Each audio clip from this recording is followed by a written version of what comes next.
Good afternoon students. So last class பார்த்தோம் அப்படின்னா crystal field theory பார்த்தோம். அதனோட வெரி இம்பார்ட்டண்டான ஒரு அப்ளிகேஷன் என்னென்னு பார்த்தீங்கன்னா that is an colour of complex. VB தியரியாக இருக்கட்டும், வெர்னர் தியரியாக இருக்கட்டும், லாஸ்ட் வரைக்கும் அதை கலரை பற்றி எக்ஸ்பிளைன் பண்ணவே இல்லை. ஏன் கலரை ஃபார்ம் பண்ணுது அப்படிங்கிறத பற்றி கிறிஸ்டல்டு ஃபீல்டு தியரி தான் அதுக்கான ப்ராப்பரான எக்ஸ்ப்ளனேஷனை என்ன கொடுக்குறாங்கன்னா ஏன் கலர் சேஞ்ச் ஆகுது, ஏன் காம்ப்ளெக்ஸ் கலர்டு எக்ஸ்பிளனேஷனாக இருக்குது அப்படிங்கிறதுக்கான கரெக்டான எக்ஸ்பிளனேஷனை கொடுக்குறாங்க.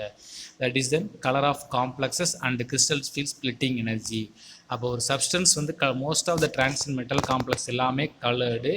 ஏன் கலர் எப்படி கலராக ஃபார்ம் பண்ணுது? Substance exist the colour to observe the light at the particular wavelength. எல்லா சப்ஸ்டன்ஸுமே நம்ம ஓப்பனில் வச்சுருக்கும்போது ஒரு குறிப்பிட்ட அளவு வேவ் லென்த்தை சன்லைட்டை குறிப்பிட்ட அளவு வேவ் லென்த்து லைட்டை என்ன பண்ணும்? அப்சர்வ் பண்ணி கேன் பி விசிபிள் ரீஜியனில் இருக்கக்கூடிய லைட்டை அப்சர்வ் பண்ணி and transmitted to the visible light. அதை என்ன பண்ணணும்? அப்படியே ரீஎமிட் பண்ணும். ஃபார் எக்ஸாம்பிள் ரெயின்போ பார்த்துருப்பீங்க. ரெயின்போ எப்படி ஃபார்ம் ஆகுதுன்னு பார்த்தீங்கன்னா சன்லைட் என்ன பண்ணால் வாட்டர் ட்ராப்லெட்டில் படும்போது என்ன பண்ணுன்னா இட் கேன் பி அது பிரிசம் மாதிரி செயல்படும். வாட்டர் டேப்லெட்டுங்கிறது பிரிசம் மாதிரி செயல்பட்டு it reflected into the 7 colour VIBGYOR சொல்லக்கூடிய 7 கலரை கொடுக்குது. அதே மாதிரி தான் எல்லா சப்ஸ்டன்ஸ் என்ன பண்ணுன்னா அந்த ஒயிட் லைட் சன்லைட்டை அப்சர்வ் பண்ணி அது என்ன பண்ணுன்னா ரீஎமிட் டிரான்ஸ்மிட்டர் லைட். அந்த லைட்டை ரீஎமிட் பண்ணும். அப்படி டிரான்ஸ்மிட்டர் லைட் நம்ம ஐயை ரீச் பண்ணும்போது அதை பிரெயின் ரெகக்னைஸ் மீன்ஸ் அதை பிரித்து பார்க்க ட்ரை பண்ணும். அப்படி ரெகக்னைசன் பண்ணும்போது அந்த டிரான்ஸ்மிட்டர் லைட் என்ன பண்ணுன்னா நம்ம ஐயை ரீச் பண்ணும்போது ஒரு வேவ் லென்த்தை ரீச் பண்ணும். பட் அதை நமக்கு டிஸ்பிளே ஆகும்போது அதுக்கு ஏற்ற மாதிரி காம்ப்ளிமெண்ட்ரி கலராக தான் நமக்கு டிஸ்பிளே ஆகும். அப்போ நம்ம ஐயை ரீச் பண்ணும்போது ஒரு வேவ் லென்த்தில் இருக்கும், அதை நமக்கு டிஸ்பிளே பண்ணக்கூடியது ஒரு கலராக இருக்கும். அதை தான் என்ன பண்ணுறாங்கன்னா அதை உங்களுக்கு அப்படியே டிஸ்பிளேல கொடுத்துருக்கோம். பார்த்தீங்கன்னா தெரியும். இதில் எந்த வேவ் லென்த்தில் நமக்கு காம்ப்ளிமெண்ட்ரி கலரை ப்ரொடியூஸ் பண்ணுதோ அந்த கலராக தான் நம்ம ஐக்கு தெரியும். ஃபார் எக்ஸாம்பிள் பார்த்தீங்கன்னா இண்டிகோ கலர் 400 to 450 நானோமீட்டரை நம்ம அந்த காம்ப்ளிமெண்ட்ரி கலரை டிஸ்பிளே பண்ணும்போது நமக்கு அந்த சப்ஸ்டன்ஸ் என்னவா இருக்குன்னா வயலட் கலரில் டிஸ்பிளே ஆகும். ஸோ நெக்ஸ்ட் எடுத்துட்டோம் அப்படின்னா ஃபார் எக்ஸாம்பிள் ஒரு ஹைட்ரேட்டட் காப்பர் காம்ப்ளெக்ஸ் ப்ளூ கலரில் நமக்கு தெரியும். நார்மலாக பார்த்தோம்னா அது என்ன கலர் இல்லாமல் ஸ்கை ப்ளூ கலரில் நமக்கு டார்க் ப்ளூ கலரில் இருக்கும். ஆனால் அந்த லைட்டை அப்சர்வ் பண்ணக்கூடிய ரீஜியன் என்னவாக இருக்கும்னா ஆரஞ்சு லைட்டை அப்சர்வ் பண்ணும்.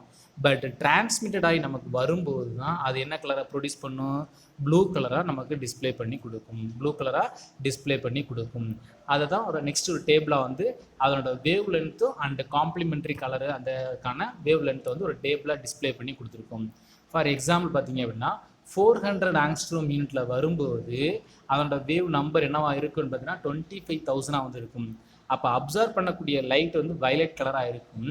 நமக்கு டிஸ்பிளே ஆகக்கூடியது என்னவா இருக்கும்? எல்லோ கலராக இருக்கும். அது மாதிரி ஒவ்வொரு ரீஜியன்லையும் அது வேறு கலரை தான் அப்சர்வ் பண்ணும். ஆனால் நமக்கு டிஸ்பிளே ஆகுறது அப்படிங்கிறது நம்ம மைண்டு நம்மளோட பிரெயின் எந்த கலரை அந்த ரெகக்னைஸ் பண்ணி இந்த காம்ப்ளிமெண்ட்டாக டிஸ்பிளே பண்ணுதோ அந்த கலராக நமக்கு டிஸ்பிளே ஆகும். ஓகேங்களா? ஓகே, நெக்ஸ்ட் அடுத்து பார்த்துட்டிங்கன்னா அப்போ இதை நம்ம எதை பேஸ் பண்ணி தான் நம்ம எக்ஸ்பிளைன் பண்ண போகிறோம் அப்படின்னு பார்த்தீங்கன்னா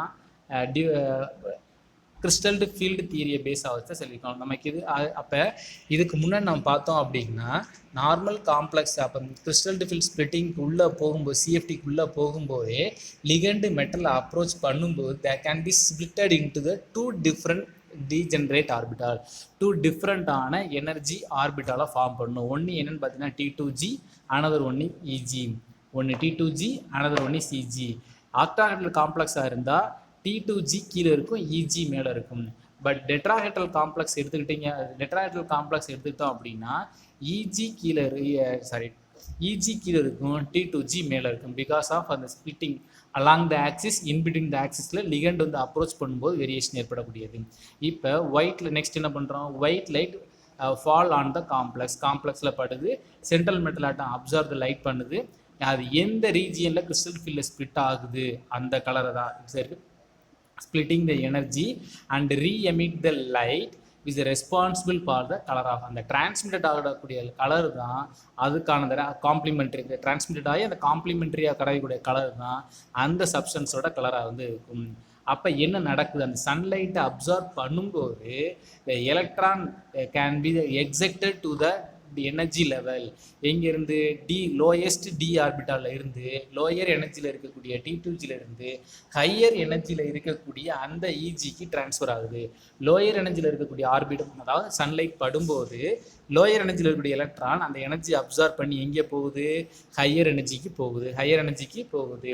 இதுக்கு பேர் தான் என்ன பார்த்தீங்கன்னா டிடி டிரான்சிஷன். அப்போ கீழே இருக்கக்கூடிய T2Gயும் டி ஆர்பிட்டால் தான், மேலே இருக்கக்கூடிய இஜியும் டி ஆர்பிட்டால் தான். அந்த டிரான்ஸ்மிஷன் நடக்கிறதுனால தான் இதுக்கு பேர் என்னது, that is called d d transition. இந்த டிடி டிரான்சிஷன்னால தான் ஒரு சப்ஸ்டன்ஸு கலராக வந்து இருக்கு. அப்போ எப்போ இந்த டிடி டிரான்சிஷன் நடக்கும், ஒரே ஒரு கண்டிஷன் தான். என்ன அப்படின்னு பார்த்தீங்கன்னா டிடி டிரான்சிஷன் நடக்கணும் அப்படின்னா அந்த சப்ஸ்டன்ஸில் அந்த காம்ப்ளெக்ஸில் மினிமம் ஒரு அன்பேர்டு எலக்ட்ரான் இருக்கணும். ஃபார் எக்ஸாம்பிள் ஒன்று கன்சிடர் பண்ணியிருக்காங்க, டைட்டானியம் ஹெக்ஸா வாட் அக்வா வந்து கன்சிடர் பண்ணியிருக்காங்க. இதில் டைட்டானியம் பார்த்தீங்கன்னா 3+ ஸ்டேட்டில் இருக்குது. டைட்டானியம் வந்து 22, நார்மலான கான்ஃபிகரேஷன் பார்த்தீங்கன்னா 3d2 4s2 இருக்கும். 3+னா 3 எலக்ட்ரான் லாஸ் பண்ணிடுச்சு. அப்போ எங்கேருந்து போகும், 4s2லேருந்து 2 எலக்ட்ரான் போகும், 3dலேருந்து ஒரு எலக்ட்ரான் போகும். அப்போ என்ன இருக்கும், D1 3D1 சிஸ்டமாக வந்து இருக்கும். அப்போ ஒரே ஒரு சிங்கிள் எலக்ட்ரான் இருக்குது. அந்த ஒரு சிங்கிள் எலக்ட்ரானும் எங்கே இருக்குது, T2Gல இருக்குது. எங்கே இருக்குது, T2Gல ஆக்குபை பண்ணியிருக்கு. இப்போ என்ன பண்ணுறோம், சன்லைட் அந்த காம்ப்ளெக்ஸ் மேலே படுது, அப்சார்ப் பண்ணுது. அப்போ கீழே இருக்கக்கூடிய ஒரு எலக்ட்ரான் எங்கே போகும், ஹையர் எனர்ஜி லெவலுக்கு போகும். அது அப்சார்ப் பண்ணக்கூடிய டேட்டாவோட வேல்யூ எவ்வளவு, ஸ்பெக்ட்ரல் டேட்டா வேல்யூ பார்த்தீங்கன்னா 20,000 சென்டிமீட்டர் இன்வெர்ஸாக இருக்கும். அப்போ ஸ்பிளிட்டிங்கோட வேல்யூ எவ்வளவு, 239.7 kJ/mol. இதே வேல்யூ தான் எங்கே பார்த்தோம், கிறிஸ்டல் ஃபீல்ட் ஸ்டெபிலைசேஷன் எனர்ஜிக்கு. இந்த கிறிஸ்டல் ஃபீல்ட் ஸ்டெபிலைசேஷன் எனர்ஜியில் ஒரு கால்குலேஷன் போட்டு ஒரு டேபிள் போட்டிருப்போம், அதில் பார்த்துருப்போம்.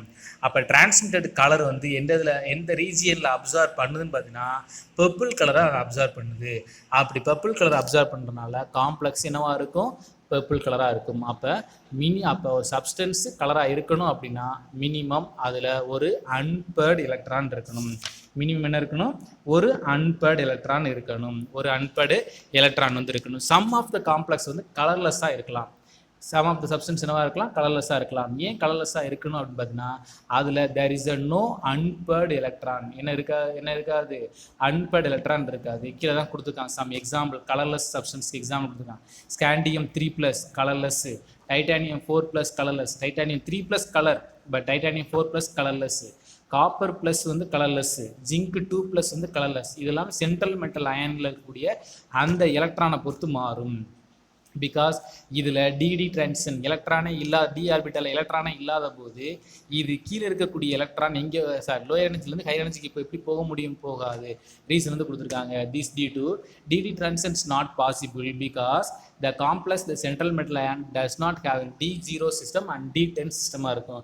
D10னா கம்ப்ளீட்லி ஃபில்டாக இருக்கும், மோர் ஸ்டேபிளாக இருக்கும். அப்போ எலக்ட்ரானை ட்ரான்ஸ்ஃபர் பண்ணாது. அந்த ரீசன்னால தான் it cannot be transfer the electron to the higher energy, lower எனர்ஜிலேருந்து ஹையர் எனர்ஜிக்கு ட்ரான்ஸ்ஃபர் ஆகிறது கிடையாது. ஓகேங்களா? ஸோ இதுவரை இருக்கட்டும். நெக்ஸ்ட் டாபிக் வந்து நெக்ஸ்ட் கிளாஸில் கண்டினியூ பண்ணுவோம். Thank you students.